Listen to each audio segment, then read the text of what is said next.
Hey guys, for this project I created a multimodal argument that looks at how social media makes people more easily influenced, especially when it comes to trends, opinions, and advertising. The issue I focused on is something that affects almost all of us. We spend a huge chunk of our time on social media, whether it's TikTok, Instagram, or YouTube. And while these platforms can be fun or even helpful, they're shaping the way we think, what we buy, or even how we see ourselves. The constant stream of content can influence us without even noticing. My main claim is pretty straightforward. Social media is designed to influence our behavior, and that this design makes people, especially the younger people, more influenceable than they realize. For my multimodal argument, I created a visual presentation that mirrors how social media works. It's quick, visual, straight to the point, and I use the video to do this. So the video pretty much shows how easily these behaviors can spread online, and how the trends kind of just kick in and everybody wants to do it.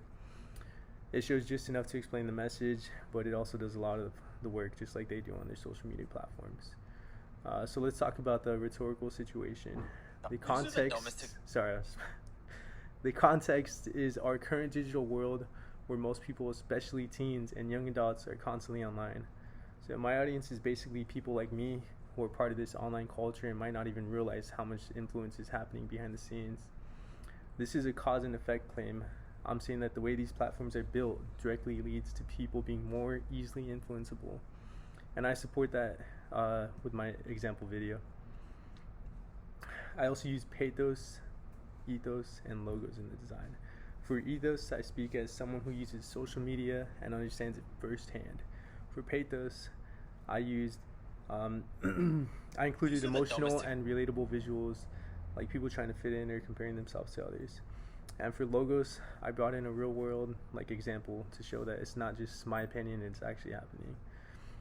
My goal is to get viewers to pause and think about how social media might be shaping their thoughts or habits. I kept the format familiar and visually engaging so that people would land in a way that feels natural or also eye-opening. Thanks for listening, and here's the video.